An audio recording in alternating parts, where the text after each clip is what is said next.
ওয়াশিংটনের war মেমোরিয়ালের ব্যঙ্গাত্মক video গেমের বুথে দেখা যাচ্ছে মার্কিন প্রেসিডেন্ট ডোনাল্ড ট্রাম্পের ছবি, যেখানে ট্রাম্পের ভূমিকায় অবতীর্ণ হয়ে খেলোয়াড়রা ডায়েট কোকের অর্ডার দেয়া থেকে শুরু করে ইরানের সামরিক অভিযান শুরু করার মতো সিদ্ধান্ত নিতে পারেন।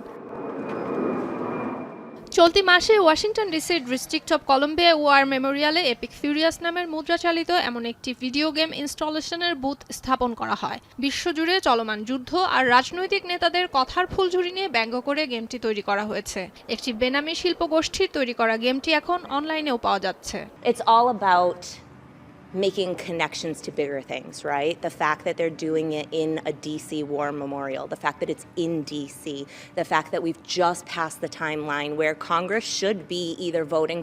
যুক্তরাষ্ট্র ইরান যুদ্ধ, মার্কিন প্রেসিডেন্ট ডোনাল্ড ট্রাম্প সহ কিছু ছবি ব্যবহার করে অপারেশন এপিক ফিউরিয়াস গেমটিকে একটি ব্যঙ্গাত্মক শিল্পকর্মে পরিণত করা হয়েছে। এছাড়া গেমটির নাম রাখা হয়েছে ইরানের বিরুদ্ধে পরিচালিত সামরিক অভিযান অপারেশন এপিক ফিউরির প্যারোডি করে। গেমটিতে বেশ কিছু অভিনব উপায়ে ট্রাম্প প্রশাসনকে উপহাস করা হয়। এর মধ্যে রয়েছে ডিআই এবং পোপের বিরুদ্ধে টুইট যুদ্ধ এবং কোম্পানি প্রবাহে শাওয়ারহেডের হুমকি দেয়া। I thought it was like something that maybe the administration put in. I was like, what the hell is this? Oh no, I was like, is that an arcade game? And And he was like, then- no, it's a pamphlet holder.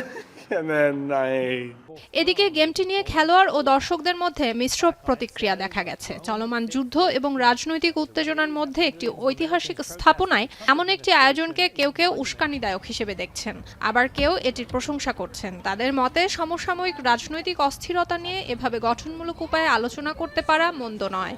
কিছুদিন আগেই ট্রাম্পকে কটাক্ষ করে সোনালী রঙের toilet তৈরি করা হয় এই ওয়াশিংটন ডিসিতেই। ট্রাম্পের অতি বিলাসবহুল জীবনধারা ও নীতিকে ব্যঙ্গ করেই মূলত এই উদ্যোগ নেওয়া হয়।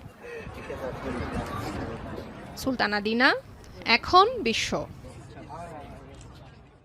72 ঘন্টা ময়েশ্চার লক সমৃদ্ধ লিলি বডি ওয়াশ, শিয়া বাটারের গুডনেস স্কিন রিপেয়ার করে রাখে সফট ও গ্লোয়িং।